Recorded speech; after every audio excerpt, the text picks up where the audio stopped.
मैं अपने 20s में हूँ और अगर आप भी 14 से 23 साल के बीच हो तो ये वीडियो आपके लिए है, क्योंकि मैंने अब तक जितनी भी गलतियाँ करी है और जो कुछ भी सीखा है लाइफ के बारे में, लोगों के बारे में और अपने बारे में, वो सब मैं आपके साथ शेयर करने वाली हूँ आपकी दीदी बनकर। वैसे बनने की क्या जरूरत है, वो तो मैं हूँ ही। और ये वो 7 लाइफ लेसन्स है जो मुझे सबसे इम्पोर्टेंट लगे और काश मुझे भी किसी ने पहले बता दिए होते। इनमें से 3 तो ऐसे बड़े ट्रैप्स है जिनमें इस एज के लोग फंसते ही फंसते हैं, लेकिन मैं चाहती हूँ कि आप उनसे बच जाओ और अपने 20s में अपना बेस्ट दे पाओ। ये स्क्रिप्ट मैंने अपने दिल से लिखी है, क्योंकि मुझे पता है ये वो एज है जिसमें लाइफ को लेकर बहुत बड़े बड़े सपने होते हैं कि मैं ये भी कर लूंगी, वो भी कर लूंगी। लेकिन दीदी इस एज में सबसे ज्यादा कंफ्यूजन भी तो होती है ना, मैं जो कर रही हूँ वो सही है या नहीं, रिलेशनशिप होना सही है या नहीं, फ्यूचर में मैं कुछ कर भी पाऊंगी या नहीं, मतलब कुछ भी नहीं समझ आ रहा है। हाँ मुझे पता है। इसीलिए प्रॉमिस करो कि इस वीडियो को एंड तक देखोगे और एक भी पार्ट को स्किप नहीं करोगे। लेकिन सबसे पहले कमेंट करके बताओ कि आपको क्या लगता है मेरी एज कितनी है। कर दिया comment? Now let's begin.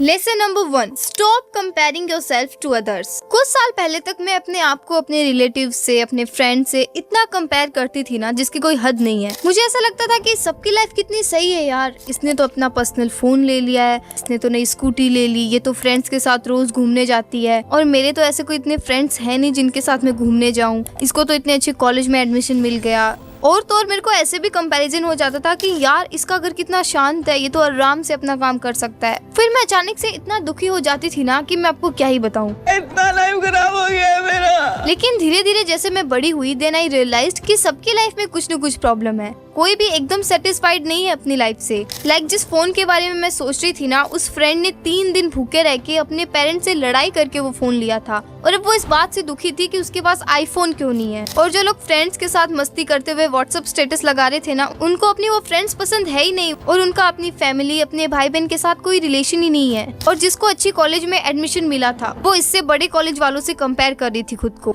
And जिस कजिन के बारे में मैं सोच रही थी कि उसका घर कितना शांत है, वो तो मुझसे ही कंपेयर कर रहा था कि मैं उससे ज्यादा बढ़िया कर रही हूँ। ये गड़बड़ है बाबा। तब जाके मुझे समझ आया कि एवरी टाइम आपसे अच्छी कंडीशन में भी कोई होता है और आपसे बुरी कंडीशन में भी कोई होता है। और आप खुद को जिससे कंपेयर कर रहे हो वो खुद भी किसी और से कंपेयर करके अपने आप को छोटा फील कर रहा है। शायद आप में से भी कुछ लोगों को लगता होगा कि मेरी लाइफ एकदम सॉर्टेड है, मुझे तो सब कुछ पता है, मेरा तो एकदम बेस्ट रूटीन है। लेकिन ऐसा कुछ नहीं है यार। आप लोगों को बस 10 से 15 मिनट की एक वीडियो दिखती है, लेकिन उसके पीछे कितनी मेहनत होती है, कितनी प्रॉब्लम्स होती है, कितना स्ट्रगल होता है, उन सब चीजों के बारे में आपको थोड़ी ना पता है। इसीलिए आपको किसी और से कंपेयर करना ही नहीं है, बिकॉज सबका फैमिली बैकग्राउंड अलग है, स्टार्टिंग पॉइंट अलग है, सबकी जर्नी अलग है। तो हम एक ऐसी रेस में कैसे भाग सकते हैं जो रेस सही है ही नहीं। देखो मैंने तो अपने आप को इस रेस से एकदम बाहर निकाल दिया है। ना तो मैं किसी से अच्छा कर रही हूँ और ना ही मैं किसी से बुरा कर रही हूँ, मैं बस अपना बेस्ट कर रही हूँ। लेकिन दीदी आप कितना भी कर लो, बट ना चाहते हुए भी कंपैरिजन हो ही जाता है। हाँ कभी कभी हो जाता है, मैं भी तो आखिर एक इंसान ही हूँ।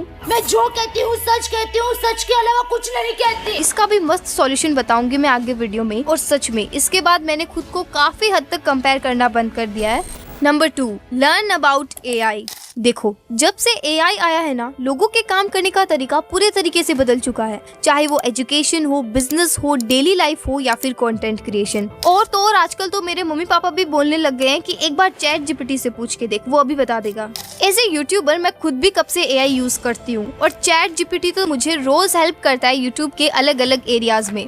जैसे अगर मुझे नेक्स्ट वीडियो के लिए टॉपिक नहीं समझ आ रहा होता, देन मैं ChatGPT से पूछती हूँ एंड वो मुझे एक से एक बढ़िया आइडियाज देता है। लेकिन हाँ, वो डिपेंड करता है कि आप उसमें प्रॉम्प्ट किस क्वालिटी का डाल रहे हो। जैसे कि अगर मैं उसे एक बेसिक सा प्रॉम्प्ट दूंगी कि give me 10 video ideas for my next video, तो इसका आंसर भी बहुत बेसिक सा आएगा। लेकिन यही मैं अगर इसी प्रॉम्प्ट को ऐसे लिखती हूँ इन 4 बेसिक एलिमेंट्स का यूज करते हुए, तो मुझे बहुत बढ़िया रिस्पॉन्स मिलेगा। सबसे पहले मैं उसे एक स्पेसिफिक रोल देती हूँ, जैसे कि तुम एक यूट्यूब स्ट्रेटेजिस्ट हो। फिर मैं उसे टास्क बताती हूँ कि एग्जैक्टली उसे करना क्या है। उसके बाद बैकग्राउंड या सिचुएशन समझाती हूँ और लास्ट में बताती हूँ कि मुझे किस फॉर्मेट में रिस्पॉन्स चाहिए। और अगर आप भी 20s में हो या आने वाले हो, तो अब AI को समझना और यूज करना एक ऑप्शन नहीं बल्कि नेसेसरी बन गया है।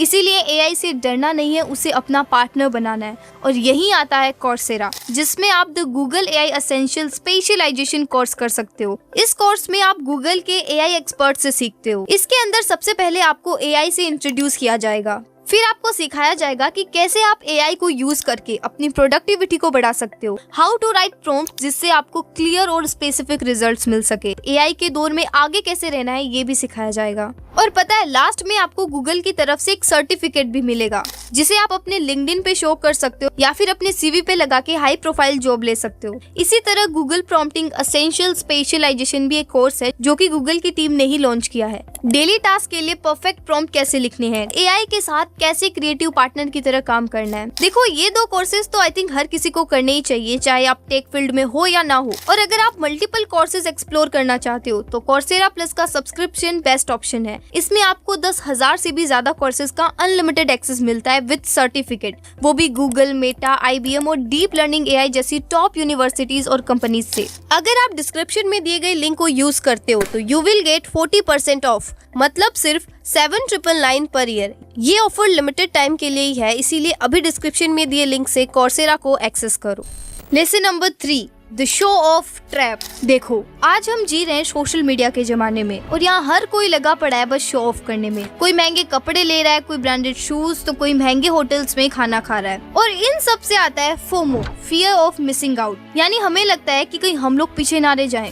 ओहो आंटी जी, घर में बर्थडे कौन ही मनाता है आजकल, किसी बढ़िया से होटल में जाके मनाएंगे। चाहे जेब में 200 रुपए ना हो, किसी से मांग के मनाएंगे, लेकिन मनाएंगे तो होटल में ही। अरे इस शादी के लिए मुझे नई ड्रेस चाहिए क्योंकि ये ड्रेस तो मैंने पिछली शादी में पहन के डांस किया था, और अगर मैं अभी ये वापस पहनूंगी तो मेरी सेम फोटोज आएगी, तो फिर मेरे इंस्टा वाले दोस्त क्या सोचेंगे, मेरे पास ड्रेस नहीं है, एक ही ड्रेस है। और फिर क्या, वो पागलों की तरह वो सब कुछ ही खरीदने लग जाते हैं, चाहे वो उन्हें अफोर्ड कर ही ना पाए। भाई देख लो, हम भी किसी से कम नहीं है। 12,000 के जूते पहने हैं, EMI पे लिए तो क्या ही हो गया भाई, वो भी तो हम ही भरेंगे। क्या बात है सर, क्या बात है सर, क्या बात, ये बात है। सबसे बड़ी बात तो ये है कि लोग गरीब होने से नहीं बल्कि गरीब दिखने से डरते हैं। और मुझे एक बात बताओ कि जो लोग सच में अमीर होंगे वो क्यों ही शो ऑफ करेंगे भला, उन्हें पता है यार कि वो अमीर है। और अगर आपको किसी चीज से अपने आप की वर्थ दिखानी पड़ रही है तो इससे बुरी बात तो कोई हो नहीं सकती। इसीलिए यार अपने पैसों को दिखाने के लिए नहीं बल्कि स्मार्टली इन्वेस्ट करो, कोई स्किल सीखो, और ये सोशल मीडिया ना थोड़ा कम देखा करो, क्योंकि आप सोशल मीडिया पे जो देखते हो ना आधे से ज्यादा तो वो झूठी होता है। और जहाँ तक हो सके ऑनलाइन पेमेंट मत करो, क्योंकि इससे होता क्या है ना, आपको फील ही नहीं होता कि कितना पैसा खर्च हो रहा है। लेकिन जब आप अपने हाथ से पेमेंट करोगे ना तब आपको रियलाइज होगा कि यार 500 के 2 नोट और 200 के 2 नोट जा रहे हैं मेरे हाथ से। और आप ना अपने खर्चों को ट्रैक करो ताकि मंथ के लास्ट में आपको पता रहे कि कितना और किस पे स्पेंड किया है आपने। मैं भी करती हूँ ऐसा। और मैं क्या करती हूँ, जब भी मुझे लगता है कि मुझे ये चीज खरीदनी है, देन मैं खुद से पूछती हूँ कि मैं ये क्यों खरीदना चाहती हूँ। जब तक मुझे सेटिस्फाई आंसर नहीं मिलता मैं नहीं खरीदती, और उसके बाद भी मैं उसे लिख लेती हूँ। और फिर कुछ दिनों बाद जब मैं देखती हूँ और मुझे तब भी लगता है कि हाँ ये लेना जरूरी है तो ही मैं खरीदती हूँ।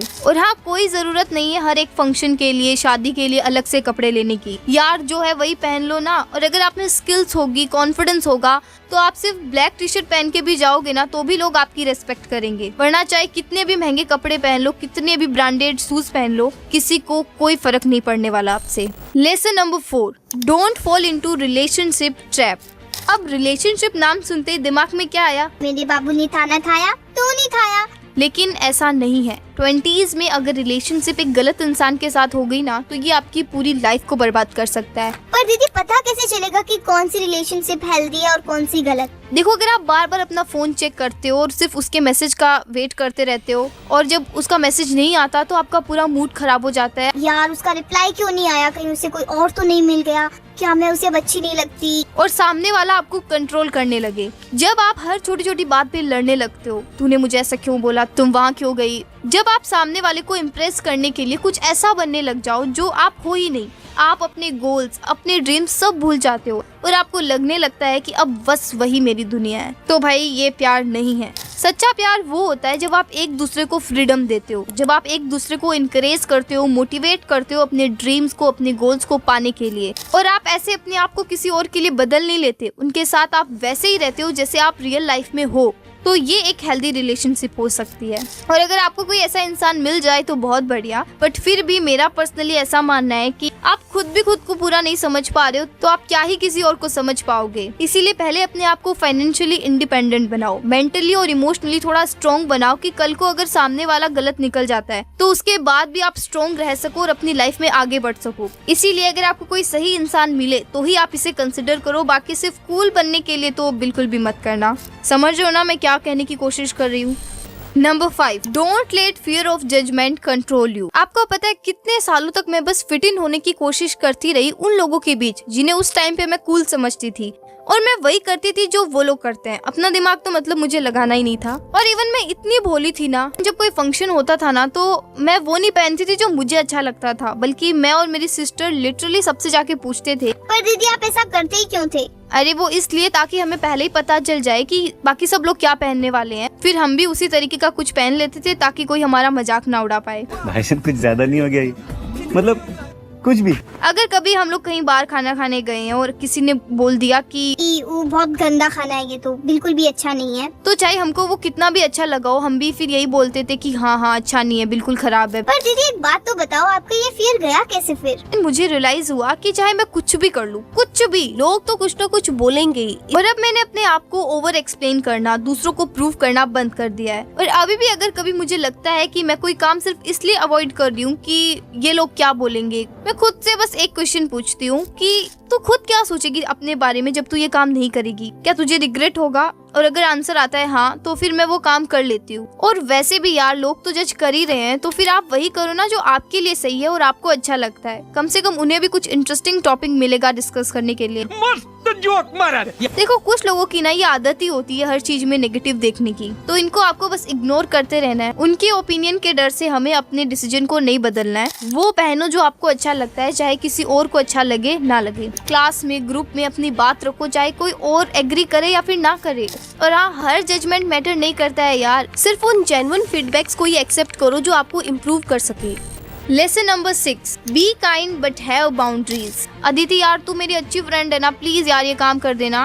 बट मैं तो कल बाहर जा रही हूँ, लेकिन हाँ मैं रात को जग के कर लूंगी। कल बेहोश भी हो गई तो क्या, मैं तो अच्छी हूँ ना। अदिति तू ना मार्केट जाके ना ये सामान लेके आ यार, प्लीज मना मत करना। मैं तो कॉलेज जा रही हूँ, लेट हो जाऊंगी, लेकिन कोई बात नहीं, मैं डांट खा लूंगी क्योंकि मैं तो अच्छी हूँ ना। फिर धीरे धीरे क्या होता है ना, हम अपने आप से पहले दूसरों के बारे में सोचने लगते हैं। हाँ, किसी को सच में आपकी हेल्प की जरूरत हो तो मदद जरूर करो, लेकिन अगर आपको पता है कि सामने वाला आपको फंसाकर खुद मजे करने जा रहा है, तो यहाँ आपको बाउंड्रीज क्रिएट करनी आनी चाहिए। दीदी लेकिन मैं क्या करूँ, क्योंकि मैं जब भी किसी को ना बोलती हूँ ना तो सब नाराज हो जाते हैं, इसीलिए मैं एक बार हाँ बोल देती हूँ, फिर मैं वो काम करती ही नहीं हूँ। मस्त प्लान है। क्या मस्त प्लान है? अगर आप हाँ बोलकर फिर बाद में काम नहीं करोगे या बाद में ना बोलोगे तो सामने वाले को और ज्यादा बुरा लगेगा। जैसे मेरे कजन भैया है, मेरी मम्मी ने उनको कोई काम करने को बोला, उन्होंने फोन पे तो बोल दिया कि हाँ आंटी मैं कर दूंगा। जस्ट 2 मिनट के बाद उनकी मम्मी का कॉल आया कि वो तो नहीं कर सकता, वो तो बहुत बिजी है, उसको तो अभी टाइम नहीं है, वो यहाँ पे जाएगा, वहाँ पे जाएगा, ये करेगा। ऑल्दो जब उन्होंने बात की होगी तो उनके मन में तो ना ही था, लेकिन वो बोल ही नहीं पाए, इसीलिए उनको अपनी मम्मी से ना बुलवाना पड़ा। और सच्ची मुझे तो बहुत अजीब लगा। इसीलिए आपको ना बोलना तो आना ही चाहिए, लेकिन स्मार्टली। जैसे मुझे कई बार किसी फंक्शन में जाने का बिल्कुल मन नहीं होता, क्योंकि मुझे पता होता है कि वहाँ जाके सिर्फ मेरी मेंटल पीस खराब होनी है और कुछ नहीं। तो जब सब पूछते हैं कि तू क्यों नहीं आ रही है, तो मैं बोल देती हूँ कि यार आना तो मैं बहुत चाहती थी, लेकिन मैं नहीं आ पाई तो क्या हुआ, तुम लोग एंजॉय करो ना। लेकिन अगर कोई एकदम ही नाराज हो जाता है आपके ना कहने पर, तो होने दो यार, क्योंकि उसको आपसे तभी तक मतलब था जब तक आप उसके हिसाब से चल रहे थे। Lesson number 7, create your future version. देखो सबसे पहले एक पेन और पेपर लेके आ जाओ। आप इमेजिन करो कि आप अपनी 30s में हो, तो अब लिखना शुरू करो कि आज से 10 साल बाद आप कैसे इंसान हो। आप कॉन्फिडेंट हो या अभी भी लोगों से बात करने में डरते हो? अपने करियर में आप क्या काम कर रहे हो? क्या आप उस काम को करते हुए खुश हो? महीने के आप कितना कमा रहे हो? आप क्या क्या कर चुके हो और कितनी सेविंग्स है आपके पास? कौन कौन से स्किल्स है आपके पास? क्या 20s में जो आपका पैशन था आज भी वो आप फॉलो कर रहे हो? आपकी मेंटल और फिजिकल हेल्थ कैसी है? और सबसे इम्पोर्टेंट, कितनी फ्रीडम है आपके पास? सब कुछ लिख लो, लेकिन हाँ बस वही लिखना है जो आपको सच में पॉसिबल लगता है कि हाँ इतना तो मैं कर ही लूंगी अगर मैं ढंग से मेहनत करूँ तो। अब लिखने के बाद कंपेयर करो कि आप अभी कहाँ हो और आपका फ्यूचर वर्जन कहाँ है। अगर आपने लिखा है कि 30s में आपका खुद का घर है लेकिन अभी आप रेंट पे रहते हो, आपने लिखा है कि 30s में आप फिट और हेल्दी हो लेकिन अभी आप रोज एक चिप्स तो खा ही लेते हो, हॉबीज में आपने पेंटिंग लिखा है लेकिन आपने कलर्स को छुआ भी नहीं है काफी टाइम से, अब हर एरिया में 10 में से कितने मार्क्स दोगे आप? दीदी नंबर्स तो दे दिए, लेकिन इतने कम तो मेरे कभी स्कूल के एग्जाम्स में भी नहीं आते थे। अभी नंबर्स का करे क्या? अरे अब आपको देखना है कि उन नंबर्स को बढ़ाने के लिए आपको क्या स्टेप्स लेने होंगे। जैसे मैंने अपने आप को हॉबीज वाले एरिया में 5 मार्क्स ही दिए हैं, क्योंकि मुझे यूकुलेले तो थोड़ा बहुत बजाना आता है लेकिन मैं गिटार को उतना टाइम नहीं दे पा रही हूँ। तो अब मुझे रोज थोड़ी देर गिटार की प्रैक्टिस करनी है। पर दीदी ये इतनी सारी चीजें हम लोग एक साथ कैसे करेंगे? अरे यार, हर महीने बस 1-2 एरिया पे फोकस करो, और अगर ऐसे ही हर महीने आप थोड़ा थोड़ा इम्प्रूव करते जाओगे तो सोचो 10 साल बाद आप क्या बन जाओगे। देखो, सबसे पहले तो आपको सिर्फ खुद के पास्ट और फ्यूचर सेल्फ से कंपेयर करना है कि आज से 10 साल पहले मैं कैसी थी और आने वाले 10 सालों बाद मैं कैसी होंगी। और जो आपने फ्यूचर वर्जन बनाया है ना, नहीं बनाया तो अभी बना लो, फिर उसे देखो और उसकी तरफ एक्शन लो। और हाँ, जब भी आप खुद को किसी और से कंपेयर करने लगो ना, तो अपनी आंखें बंद करके उन्हें ब्लेस करना शुरू करो कि ये अपनी लाइफ में और भी अच्छा करे। और सच्ची इस चीज ने ना मेरी बहुत हेल्प की है। देखो यार, ये वो एज है जिसमें हमें मस्ती भी करनी है, अपने अच्छे दोस्तों के साथ, फैमिली के साथ मेमोरीज भी बनानी है और अपने गोल्स के लिए जमकर मेहनत भी करनी है। तो बस पेशेंस रखो, गलतियां करो और गलतियों से सीखो, खुद पे हंसो, दूसरों को भी हंसाओ। और कोई आपका पैशन है तो साथ में उसे भी थोड़ा टाइम देते रहो, टाइम पे ब्रेक लेते रहो। इसी को लाइफ कहते हैं यार। तो इस जर्नी को एंजॉय करो। तो बस यही वो लेसन्स थे जो मुझे आपको बताने थे। तो प्लीज कमेंट करके जरूर बताना कि आपको ये वीडियो कैसा लगा। और अगर आप यहाँ तक देख रहे हो तो कमेंट कर देना कि ये लेसन्स मैं फॉलो करूंगी, ताकि मुझे पता चल सके कि आपने लास्ट तक देखा है। और हाँ, कॉर्सेरा को चेकआउट करना मत भूलना। बाय।